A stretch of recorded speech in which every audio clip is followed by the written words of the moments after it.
मेरी तरफ से सभी को राम राम, सत श्री अकाल, अस्सलाम वालेकुम। मैं जनक फौजी जंतर मंत्र पर मौजूदा हूँ, जहाँ पर एक्समेंडू का धरना चल रहा है और धरने के आज जो है 373 दिन पूरे हो चुके हैं। और हमारे साथ हैं आज हवलदार विजय जी। आइए इनसे बातचीत करते हैं। विजय सर, राम राम। पूर्व सैनिकों को राम राम। और सर, आज ताज़ा न्यूज़ में आप क्या बताना चाहते हैं पूर्व सैनिकों को, वो बताइए साहब। सर, आज मौसम जो है ख़राब है। देखिए, आपको लाइट भी नज़र नहीं आ रहा होगा, इतना मौसम ख़राब हो गया। बरसात चल रही है और मैं सभी पूर्व सैनिकों से कहना चाहूँगा कि देखिए 3 मार्च को भूल नहीं जाना है। ज़्यादा से ज़्यादा संख्या में जो है जंतर मंतर पर आना, अपनी मांगों को पूरा कराने के लिए, सरकार को अपना ज्ञापन देने के लिए शांतिपूर्ण तरीके से जंतर मंतर पे आना। एक बार देखिए सर, कैसा मौसम हो रखा है आज। देखो, आज मौसम बहुत ख़राब है और पूरा जो है वो जंतर मंतर का नज़ारा आप देख लीजिए, खाली पड़ा है। सिर्फ भूतपूर्व सैनिक ही हैं यहाँ पर। और ये देखो, ये जेडीयू का गेट है, ये पूरा ये सब जो है ये सामने का एरिया है। तो ये जो है वो पूरे का पूरा जो है वो नज़ारा देखने वाला है यहाँ का, क्योंकि बिल्कुल खाली पड़ा हुआ है। और सर आगे बताइए विजय सर। और सभी पूर्व सैनिकों को कहना चाहूँगा कि एकजुट होकर रहे हैं और अपनी आपकी जो संस्था है आपका रिजर्वेशन करा रही है, समय पर पहुँचे और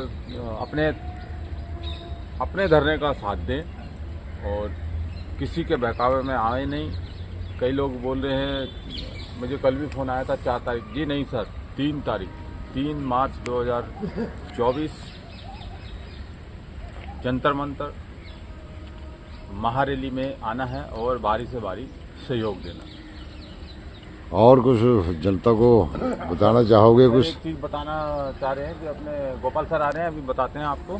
नहीं, गोपाल सर तो आ रहे हैं। दूसरा विरोधी जो है वो बहुत वो कर रहे हैं कि ऐसा है वैसा है, आपके धरने के लिए बोल रहे हैं कि वहाँ पर बैठते नहीं हैं, ऐसे कर रहे हैं, 2 आदमी बैठ जाते हैं आकर के। तो इसके बारे में बताइए। मैं सर एक बात कहना चाहूँगा, इतना ख़राब मौसम है, आप घर से निकलेंगे आएंगे तो भी तो समय लगेगा ना। ये घर से निकलना ही है सर, खाली व्हाट्सएप में बैठ के बोलना और धरने पे आना दोनों अलग चीज़ें हैं। तो ये पूर्व सैनिक जानते हैं कि कौन धरने पे आ रहा है और कौन व्हाट्सएप ग्रुप में बैठकर बातें कर रहा है। ये है गोपाल कृष्ण सर, आप बताइए कोई जनता को सुबह मॉर्निंग न्यूज में क्या बताना चाहते हो? मॉर्निंग न्यूज़ में यही है, सबसे पहले हमारा मैसेज ये है, जो 3 मार्च का जो हमारा प्रोग्राम, वो सभी अपना घर से निकले। ये श्री जवान का हक का लड़ाई है। ये कोई बीजेपी, आम आदमी पार्टी या मार्क्सिस्ट पार्टी का लड़ाई नहीं है।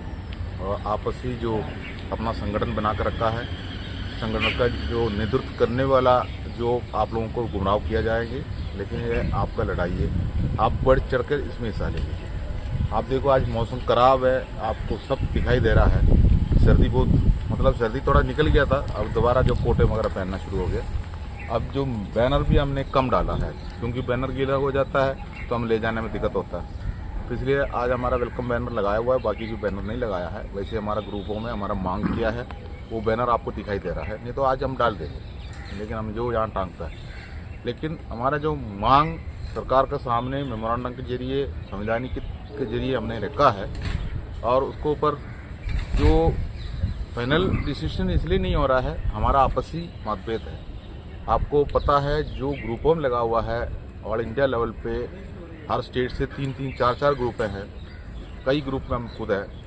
हमें पता है कौन सा स्टेट हमें सपोर्ट कर रहा है और कौन सा स्टेट हमारा टांग खींच रहा है और कौन कर रहा है ये। अब मैं आपको एक बात क्लियर आपको बताना चाहता हूँ, जहाँ पर जो हरियाणा का और राजस्थान का, हिमाचल का, सभी जगह से ग्रुप है, लेकिन सबसे ज़्यादा गंदगी फैला रहा है जो दिल्ली का एक ग्रुप और अपना राजस्थान का एक ग्रुप। और जो भी उसके अंदर गंदगी फैलाने वाला जो है, वो तो बहुत बड़ा लीडरशिप में नौकरी भी करके आया हुआ, फौज के अंदर सूबेदार मेजर ऑर्डिनरी कैप्टन लिया हुआ है। लेकिन आप बताइए, अगर मान लो ऑर्डिनरी कैप्टन तक वो लेकर आता है, तो एडी पंजाब की नौकरी में अगर वो करके आया है, तो जरूर वो सब जो जंतर मंतर का आंदोलन का समर्थन करेंगे। लेकिन वो एडी पंजाब की नौकरी नहीं करता है, मुंह से एडी पंजे का बातें बोलता है। बुजुर्ग है, आने के बाद भी, सेना छोड़कर आने के बाद भी कम से कम 20-25 साल हो चुका है। उसके बाद हम आपको पता है 25 साल पहले अगर रिटायरमेंट होकर आया हुआ है तो वो 4th पे कमीशन का जो टाइम पर निकल के आया होगा। उस टाइम पर सेना का हालात क्या है आप सब जानते हो, एजुकेशन क्या हम जानता हूँ और हमारा पावर क्या हम जानता हूँ। लेकिन आज जो 7th CPC 6th CPC में जो आया, जैसे 6th CPC से पढ़े लिखे तो फौज के अंदर एंट्री होना शुरू हो गया। तो 6th CPC में जो फौज के अंदर गया है उसका रिटायरमेंट अभी शुरू नहीं हुआ है, जो कि उनका 17 साल अभी कंप्लीट नहीं हुआ है। जो 2006 पे जो अपना 12th एंट्री जो सेना के अंदर जाने के बाद की बात है, जैसे वो लोग बाहर आएंगे एक दूसरा माहौल दिखाई देंगे। लेकिन हमारे जो बुजुर्ग किसी जगह पर संगठन बना कर रखा है, ऑफिसर हेड संगठन चला रहा है और चुपके से अपना संगठन के अंदर रक्षा अधिकारी अफसर को रखा है। तो कल हमारे पास एक नेता, वो नेता का नाम इसलिए नहीं बोल रहा हूँ, वो नेता तो चुनाव लड़ने के लिए भाग रहा था, अब उनको टिकट नहीं मिला इसलिए, क्योंकि उनके पास कैपेसिटी है ही नहीं है। तो फिर उनको जो टिकट नहीं दे रहा है तो उसके लिए हम कुछ नहीं कर सकते। हमारी तरफ से उसको टिकट मिलना चाहिए, आगे भी बढ़ना चाहिए, हम ये नहीं सोच रहा हूँ। लेकिन जो बोलता है वो हमको, जो हम GCHS में जाता है या हम कैंटीन में जाता है, वहाँ पर जो अफसर बैठा हुआ है हमारा इंचार्ज है, उनसे दस्तखत लेना है, उनके पास हम जाना पड़ेगा। लेकिन हम जंतर मंदिर में बैठ के सबका सैनिक संघर्ष कमेटी जो अफसरों को विरोध कर रहा है। तो मैं आपको ये चैनल के जरिए बताना चाहता हूँ, हम किसी अफसर का विरोध नहीं करता है। हमारे पास जो भी अफसर आता है हम उसका साथ में रख की काम बात करता है, और जहाँ भी ECHS का बात है, OSC का बात है, जहाँ भी हम जाता है, जिला सैनिक बोर्ड में हो, कहीं भी हो, वहाँ भी अफसर रहता है, हम उसकी इज्जत देता है। लेकिन हम लोगों ने ये कहा है, हमारा आंदोलन में, हमारा जंतर मंतर पे जो हमारा आंदोलन चल रहा है, हमारा पोटेंशियल चल रहा है, सरकार से मांग कर रहा है, उसी के लिए हमें अफसरों की जरूरत नहीं है। हम अपना सक्षम है, हम कर सकता है, हम छोटा नर्सरी के बच्चा नहीं है। तो अगर अपना संगठन बनाया हुआ है, हम अफसर उसको उसके अंदर नहीं लाना चाह रहा है, और हमारा माइक और मंच तैयार करके देरी बिछा के हम अफसरों को जो सब तैयार करके हम देना नहीं चाह रहा है, जो कि हम ही खुद मांगेंगे।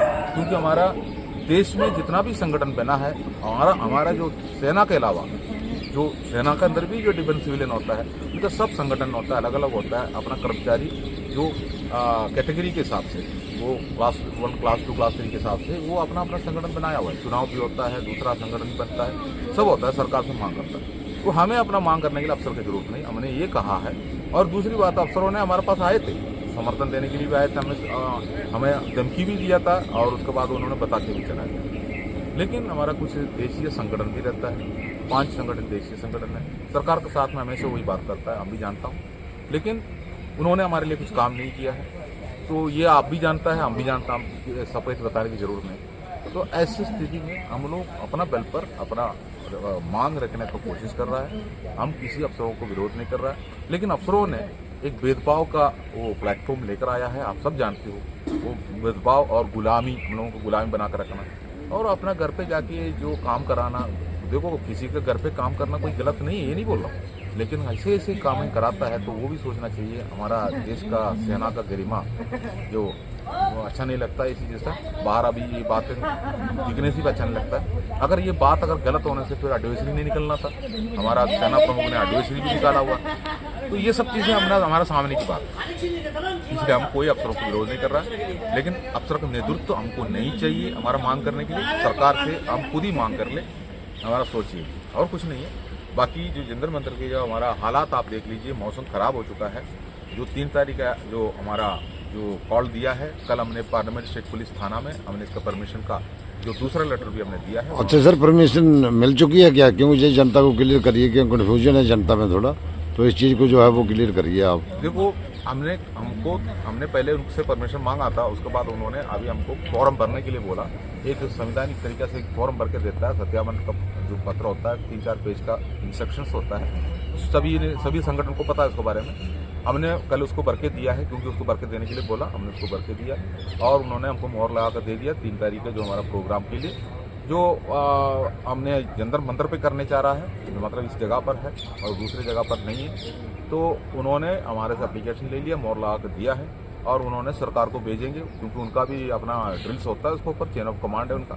तो हमारे तरफ से हमारा एप्लीकेशन देने के बाद और रिसीव होने के बाद, उन्होंने मोहर देने के बाद हमारा ऐलान होता है, हम लोग अपना उस टाइम पर अपना ये संवैधानिक तरीके से हमारा आंदोलन करने वाला बात है। तो उसका सैंक्शन यही है, सैंक्शन मतलब उन्होंने मोहर लगा दी तो एक हिसाब से देखा जाएगा, यानी फाइनल हो गया। फाइनल हो गया। फिर अपना जो हमारा संवैधानिक तरीका से यहाँ पर हमारा धारा 144 लगे है, तो धारा 144 लगे तो भी जो हमारा हाथ में कोई ऐसे कोई हथियार नहीं होना चाहिए, ऐसे कई जगह पर हम कोई दावा नहीं बोलना चाहिए।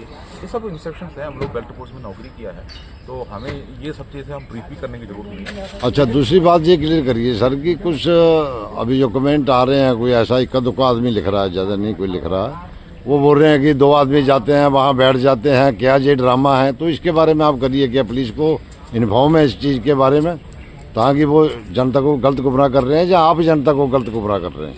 सर ऐसे है, संविधानिक तरीका, मतलब हम लोगों का जो धरना है, ये जो धरना सांकेतिक धरना है। हम एब्सेंट नहीं है, हम अपना बैनर लगाता है, सरकार को रिपोर्ट देता है, और सरकार का भी जो डिपार्टमेंट है वो भी इधर आके हमारा फोटो, सभी थोड़ी देर में आएंगे, आज बारिश की वजह से रुका हुआ है, आके हमारा फोटो वगैरह लेके चला जाता है। इसमें 5 किस्म का ड्रिल चलता है यहाँ पर, और इसके अलावा जो होम मिनिस्ट्री का जो वीडियोस भी यहाँ से चल रहा है, आपको पता है, या कैमरा भी चला है।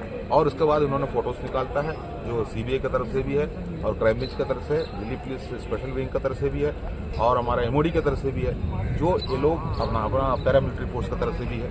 इन्होंने हमारा पूरा फोटोज निकालता है, ये सब गवर्नमेंट को जाता है। सांकेतिक धरने का जो उन्होंने हमको ये बोला है, ये सांकेतिक धरने का परमिशन नहीं दे रहा था, ये हमने जबरदस्ती हमने 2-3 बैनर लेकर आता है, जो करना पड़ेगा, अगर नहीं तो आप हमको गिरफ्तार करो, अंदर डाल दो, यही तो हमारा मांग थी। तो ऐसे में उन्होंने हमें गिरफ्तार करने वाला बात हो या लाठीचार्ज करने वाला अच्छा सर, एक बात मेरी और है सर, वो तो आपने ठीक है बता दिया जनता को, क्योंकि पुलिस की परमिशन है इसलिए आप बैठ रहे हो, लेकिन कुछ आदमी इनके पेट में दर्द क्यों हो रही है जो कि आपको ऐसा परेशान कर रहे हैं, जैसा आप बोल रहे हैं कि कमेंट लिख रहे हैं और ऐसा बोल रहे हैं, जी ऐसा क्यों कर रहे हैं? आंदोलन कोई भी कर सकता है, जिसको प्रॉब्लम है, जिसको वो है वो आकर के धरने में बैठ सकता है, तो उनको क्या प्रॉब्लम है? उनको चाहे 2 बैठे 1 बैठे, आपने देखा जहाँ पर कि एक आदमी भी बैठता है धरने पे आकर के, तो इनको क्या प्रॉब्लम है इस चीज़ के बारे में? सर उनको प्रॉब्लम मैं आपको बता रहा हूँ, जो हम सेना के अंदर भी नौकरी किया, आपने देखा है यूनिट के अंदर भी 1-2 बंदा एक यूनिट के अंदर 1000 आदमी रहने से कम से कम एक कंपनी के अंदर भी जो 200 आदमी या 150 आदमी का कंपनी होता है, हर रैंक वाला उसके अंदर रहता है, हर स्टेट वाला उसके अंदर रहता है, हर कास्ट वाला उसके अंदर रहता है। जो ये सब रहने के बाद हम लोग एक ही बैरक में रहता है, तो भी उसके अंदर टांग खींचने के लिए 1-2 बंदा कोई चुगल मास्टर बनता है। आपको सबको पता है, किसी के साथ में कंबल परेड भी होता है, जो किसी से परेशान होकर ये यहाँ से कब पोस्टिंग जाएंगे ये सोचता है, कब ये पेंशन जाएंगे यही सोचता है। क्योंकि ऐसे भी कुछ मानसिक रूप से ऐसे भी कुछ लोग होता है, उनको काम नहीं आता, वो एडी पंचा का नौकरी नहीं कर सकता है। ऐसे लोग भी हमारा सेना पे नौकरी करके बाहर निकल कर आया है, बाहर आने के बावजूद भी वो बाकी किसी के लिए खड़ा हो जाता है। जो मैं आपको पहले ही बताया है, हमारे पास बहुत संगठन है, उस संगठन का नेतृत्व करने वाला अफसर हेड है, हमने उनका नेतृत्व नहीं चाहिए करके बोला है, जो कि हमें आंदोलन करने की उनकी जरूरत नहीं बोला है। लेकिन कुछ लोग अभी भी उन्हीं के अलावा, हमारे पास भी कमेंट्स आता है, सर अफसरों के अलावा कैसे चल पाएगा, अफसर के बिना नहीं चल पाता है, अफसर होने से सब कुछ होगा। हम ये नहीं बोल रहे अफसरों के बिना तो नहीं चल सकता कोई भी डिपार्टमेंट, उनका डिपार्टमेंट में अफसर नहीं होने से कैसे चलेंगे, वो तो एक नियम है। लेकिन हमारा आंदोलन वाले बात है, अगर हमसे मांग करने वाली बात है, उसमें हमको अफसर की जरूरत नहीं है, ये हमने कहा है। दूसरी बात है, जो आपका जो सवाल है, जो लोग जो हमारा 1-2 इक्का दुक्का आदमी हर जगह पर होता है, हमारा बीच में भी रहता है, उनको नॉलेज नहीं है, वो एडी पंजाब में नौकरी नहीं किया, अब मरने तक भी वो इसी हिसाब से रहना चाहता है, उसको नॉलेज को ऊपर होता है। अब उसको नॉलेज उतना ही है, उनके पास बुद्धि उतना है, उनका कॉमन सेंस है, जो एक दूसरे के साथ में बात करता है। देखो हमने एक फौजी दूसरा फौजी से बात करना, एक फौजी और दूसरा किसी से बात करना, आपने देखा होगा। हम सर करके बात करेंगे, तू ता करके हम बात नहीं करेंगे। कुछ लोग तू ता करके बात कर लेता है, कुछ वो करता है, कुछ ये करता है, उनका वो उसके बाद वो अपना फायदा गिनती करेंगे, तो कौन देखता उसको फायदा? 4-5 कागज उठा के दिखाएंगे, हमने ये कर दिया, सुप्रीम कोर्ट का है, फलाना है, ठीक है, ये सब कुछ होता है, ये नेता का ही तरीका होता है। हमारे एक पुराना नहीं किया, वो तो अच्छी बात है, जो जनता के लिए काम किया अच्छी बात है, करना भी चाहिए, लेकिन मेरा यही मतलब है कि लोग जो है वो धरने के लिए क्यों इतने परेशान है? क्यों धरना कोई भी दे सकता, क्यों हमें अधिकार दिया है, संविधान ने अधिकार दिया है कि हम जहाँ पर बैठ करके धरना कर सकते हैं, और अगर जो आदमी कर रहा है तो उसके लिए हमें पेट में दर्द क्यों हो रही है? दूसरे तो पेट में दर्द यही है सर, वो किसी जगह पर वफादार बन के बैठा है, उनको फायदा मिला है। जो हमारा जो मैं आपको बता रहा हूँ, जितना भी फौजी जितना भी बाहर घूम रहा है, जो 28 लाख बोलता है, इसमें कुछ लोगों को अफसरों से फायदा मिला, अफसरों ने नौकरी दिलाया है, एजुकेशन के लिए मदद किया है, विदेश जाने के लिए मदद किया है, तो ऐसे भी है, तो वो क्या करेंगे? तो वो सोचता है सर आपके लिए मैंने नहीं किया है, सर आपके लिए मैं उनको ये मैसेज दिया, आप ये देखो, मैंने ये उनको एक कमेंट्स दिया है। तो यहाँ पर अब क्या हो रहा है मैं आपको बता रहा हूँ, जो हम लोग यहाँ पर जो रोज इधर आने वाला है, इन्होंने एक टीम जो सक्रिय हो गया, 36 आदमी की टीम है, ज़्यादा कुछ नहीं है। ये सब लोग यहाँ पर जंतर मंतर पे आके आंदोलन करके गए थे। सोशल मीडिया के सामने बहुत कुछ बोले थे उन्होंने इस आंदोलन को, हम तो यहाँ से जाएंगे नहीं है। आज मेरा बर्थडे होते हुए भी यहाँ पर बैठा हुआ है, मैं मेरा बच्चे के साथ में रह सकता था, लेकिन मैं बर्थडे में भी इधर आया। ऐसे ऐसे बोला हुआ जो नेता भी किसी किसी जगह पर बैठ के वो आंदोलन को कमजोर करने वाला काम कर रहा है, तो क्या है उनका पास। और उसके बाद ऐसे क्यों करता है, मैं एक एग्जाम्पल बता रहा हूँ, ऐसे क्यों करता है। हमने हमारा एक दोस्त है जो उसी जगह से, क्योंकि अकेला वो नहीं आ रहा ना, एक स्टेट का कई लोग आता है तो 50, 60, 70, 80, 2000, 3000 आ रहा है, तो हमारा पर्सनल नंबर से जुड़ा है। तो हमने इनका कुछ नेगेटिव कमेंट्स उठा के उनको डाल देता है, तो उनको बोलता है सर ये क्या ऐसी बातें कर रहा है, तो उनका जन्म कुंडली भेज देता है। फौज में रहते टाइम पर वो फलाना सिटी में रहता था, फलाना का घर पर रहता था, वो ऐसे हवलदार बना, ऐसे उसने जो फायदा उठाया, ये सब बताता है। सर अच्छा नहीं लगता है ये, जो कि हम किसी की जनकुंडली ढूंढने के लिए यहाँ नहीं बैठा है हम, क्योंकि वो भी हमारा साथी है, लेकिन वो नेगेटिव कमेंट्स देता है तो हमें अपना दिल को कमजोर करने वाला बात है, तो हम अपना किसी दोस्त के पास शेयर करता है तो वहां से ये मैसेज निकल के आता है। अब जितना भी लोग यहाँ का नेगेटिव कमेंट्स करके ये हमें तोड़ना चाहता है, इनका सबका बारे में, ये फौज में नौकरी करके आया हुआ सबका बारे में बताने के लिए कोई ना कोई ऑल इंडिया में रहता है, जो हम किसी जगह पर डाल दो वो एकदम बताता है सर इनका बारे में मुझे नहीं पता है, लेकिन फलाना जो आदमी को उसके बारे में पता है सर मैं पता करके आपको बताता हूँ। इसी जैसे हमारे पास सर सभी मैसेज आता है। वो टांग खींचने वाला खींचने दो सर, ये तो अंग्रेजों के जमाने में भी था, ठीक है। कुछ लोग अंग्रेजों में जमाने में अंग्रेजों को जाकर चुगली मार के अपना फायदा लिया, कई बंगला में रहता भी है, लेकिन उसको सरकार ने उसको उनके नाम पर करके नहीं दिया, लेकिन आज भी फायदा उठा कर रहता है ना, तो आज भी फायदा उठा रहा है वो, अंग्रेजों ने छोड़ के गया हुआ बिल्डिंग में रहता है, ठीक है। कई फायदा उठा के कई लोग कहीं रहता है, इससे हमें कोई मतलब नहीं है सर। आंदोलन चल रहा है हमारा संवैधानिक तरीके से चल रहा है। 3 तारीख का हमारा एक बड़ा कॉल है, उसके लिए सभी तैयार हो जाइए। 3 मार्च 2023 अगर आप लोग आना चाहते हैं, नहीं आना चाहता है, अपने बैनर को खोल के घर जाना के लिए आपका कमेंट्स है, तो जो भी आप अपना कमेंट्स दीजिए। जय हिंद। ये थे हमारे साथ भूतपूर्व सैनिक जो धरने पर बैठे हुए हैं। इसी के साथ में जंग फौजी। जय हिंद, जय भारत।